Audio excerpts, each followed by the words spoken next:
Bom dia, amados irmãos. Estamos iniciando mais um devocional nessa manhã de sexta-feira e o título é Ir Mais Fundo. E eu leio com vocês o versículo 2 de Ezequiel 47, que é o nosso texto de pano de fundo. Ele então me levou para fora, pela porta norte, e conduziu-me pelo lado de fora até a porta externa, que dá para o oeste, e que a água fluía do lado sul. Então aqui nós estamos falando do primeiro estágio, que hoje nós vamos falar de 4 estágios. O primeiro estágio sendo onde a gente imagina que é o início do rio, a beira do rio, onde ele nos conduziu para o lado de fora, ou seja, quando a gente começa a conhecer a palavra de Deus, alguém começa a colocar essa palavra para nós, começa a nos ministrar sobre o Evangelho, sobre a Boa Nova, e aí nós estamos à beira desse rio, onde ainda nós temos conflitos dentro de nós, onde tem ainda conflitos com os nossos interesses, nós temos conflitos com as nossas vontades da nossa carne, mas já começamos a ouvir o que a Boa Nova pode fazer pelas nossas vidas. Nesse estágio, a Boa Nova é pregada para você e então a gente aceita Jesus, entendemos que a palavra é água viva e que iniciamos o processo de deixarmos ser lavados, sermos transformados e regenerados por essa palavra. E a segunda fase, então, é onde a gente anda já 500 metros, começando a entrar para dentro do rio.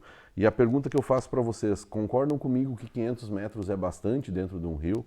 Aqui está nos mostrando que o caminho é longo e que às vezes cansamos, mas nós não podemos desanimar. Nós precisamos sim lembrar de quem está conosco nessa caminhada. E aí eu leio o versículo 8 de Levítico 20 que diz: obedeçam aos meus decretos e pratiquem-nos. Eu sou o Senhor que os santifica. Eu sou o Senhor que os ajuda a passar por cada fase dessas. Então nós temos que lembrar quem está conosco, quem está nos ajudando, quem está nos auxiliando a passar por essa fase, a entrar dentro desse rio.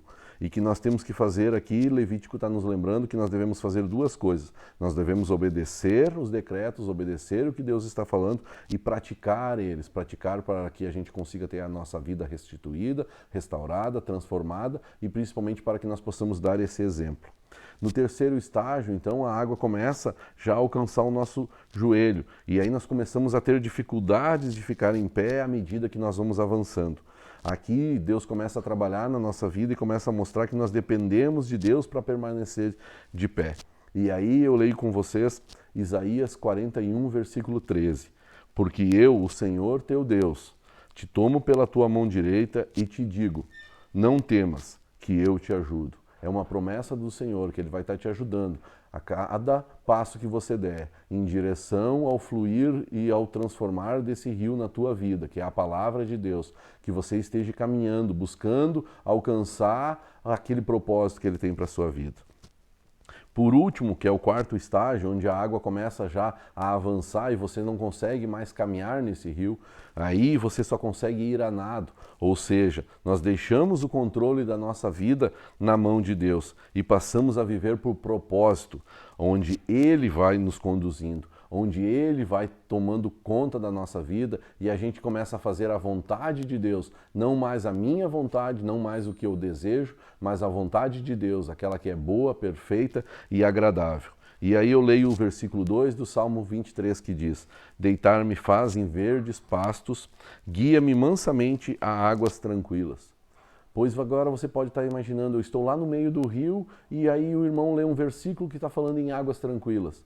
Porque se Deus está no comando da tua vida, se Ele está no comando do teu casamento, no comando da tua casa, no comando da tua vida com os teus filhos, onde tu pode estar fazendo a vontade dEle, mesmo que você esteja numa correnteza, mesmo que você esteja passando por dificuldades, mesmo que você ache que você está no deserto, que tem lutas, Deus está ali tomando conta. Deus vai estar te conduzindo para essas águas tranquilas. Para isso você somente precisa crer, precisa acreditar nele, precisa ter esse entendimento de que Ele vai restaurar, porque é Ele que faz a transformação. Nós só temos que crer nisso e nós temos que fazer aquilo que Ele deseja. É isso que nós queremos. Nós não conseguimos mais fazer a vontade que nós desejamos, mas a vontade de Deus. E aí a pergunta que eu quero deixar nessa manhã: qual estágio você está? Você está disposto a pagar o preço para chegar no 4º estágio, onde a sua vida, o seu propósito será governado e direcionado por Deus? Essa é a mensagem que eu tenho para os irmãos nessa sexta-feira. Desejo um ótimo dia a todos e um ótimo final de semana. Amém.